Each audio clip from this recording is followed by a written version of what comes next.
The humanitarian organisation Gift of the Givers says they're working around the clock to assist the people of Port St John's in the Eastern Cape to rebuild following heavy rains which resulted in devastating floods. President Cyril Ramaphosa, together with Corporate Governance and Traditional Affairs Minister Dembing Kadimeng, visited the province to assess the damage. Over 1,000 people have been displaced. The organisation's Ali Sablay joins us now for an update on their efforts. Ali, appreciate your time this morning. Now, as one of the first organisations on the ground providing relief to those affected by the Port St John's flood crisis, could you discuss the initial response efforts by Gift of the Givers? Okay, Port St John's is prone to these kind of floods, disasters. 2 months earlier, our team just completed the humanitarian aid to various wards, delivering food parcels, blankets to assist the flood victims that time. And then last week, we received those frantic calls from the municipality, disaster risk management teams, telling us there's been a cloudburst and severe flooding happening. But with this flood, a mudslide took place as well. And this flood has not had an impact on 1 or 2 or 3 villages. 12 wards and villages were affected. 82 roads, gravel roads that lead into the rural areas were washed away. 7 bridges were completely damaged. So many of the areas were inaccessible. Those that managed, who disaster risk management teams managed to bring to safety, are housed in community halls. The last figure I had was 647 people housed in 2 halls. On Wednesday and Thursday, yesterday, our teams managed to access some of the areas that has been opened up by the machinery of roads and transport. And we managed to bring these people some food hampers, some blankets, of course, clean drinking water as well, because many of the infrastructure, the water infrastructure, got blocked by the mudslide or either washed away. So in certain areas, there was no access to clean drinking water, and this prompted our President Cyril Ramaphosa to visit Port St John's on Tuesday, and the damages are leading into billions of rands. Ali, a few weeks ago, Gift of the Givers was in Turkey, where you worked with thousands of other organisations. Now, talk to us about how you've been working with local authorities and organisations, as well as community leaders in South Africa, to coordinate some of these relief efforts. Gift of the Givers, working in the various provinces, wherever there's a disaster, we manage government, local government, municipalities was always reaching out to us. They realize they cannot do it alone. They don't have the expertise to move at the speed as which our organization moves, because there's no red tape. So we built up a good network in all the provinces with the disaster risk management teams, all credit due to them, the local municipalities, the provincial government, in terms of coordinating and make things easy for us. Because sometimes when we come to an area and roads are not accessible, we then need to make use of state resources, that is a helicopter or an aeroplane either from SAPS or the SNDF. So that the cooperation has been phenomenal. Even when our teams went to Turkey, we had great support from the South African Police Services K9 unit. But with local disasters, we have a very good relationship with the various departments of disaster risk management teams. Now, what are some of the most pressing needs that Gift of the Givers is addressing in the affected communities? I'd imagine clean water and food, potentially now, but would obviously differ. The needs would differ depending, obviously, on the disaster.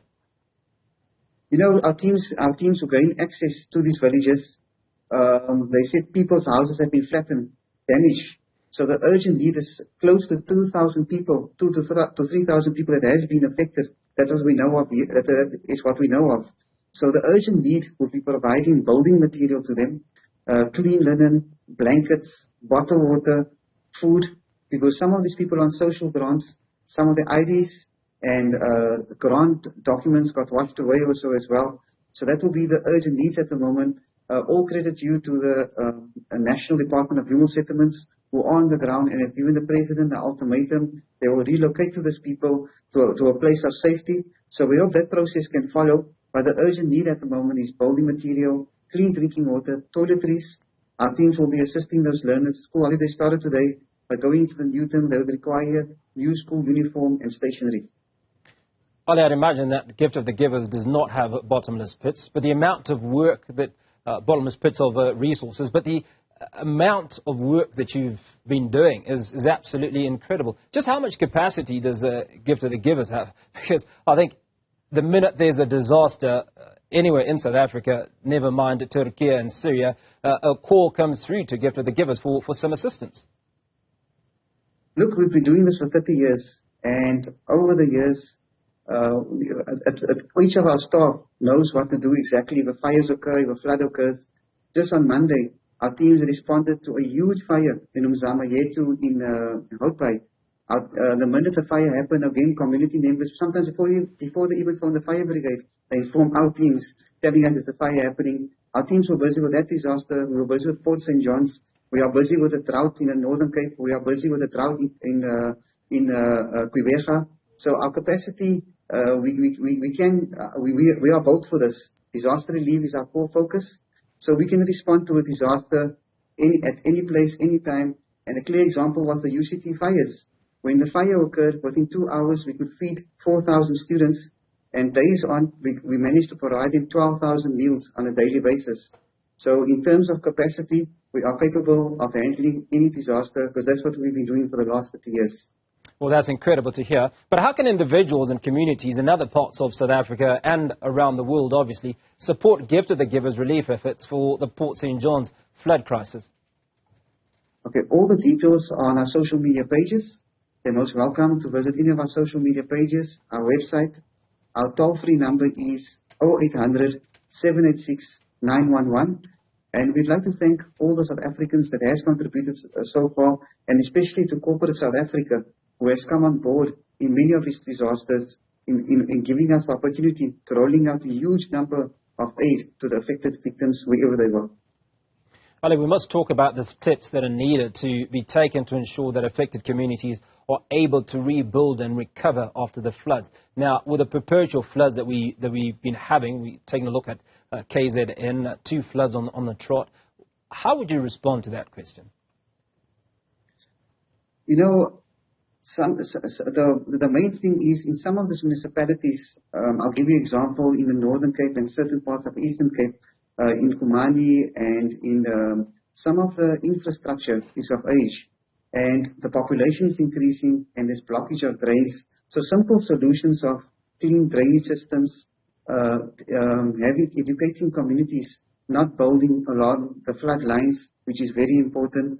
Just simple interventions like these can prevent loss of life, can prevent loss of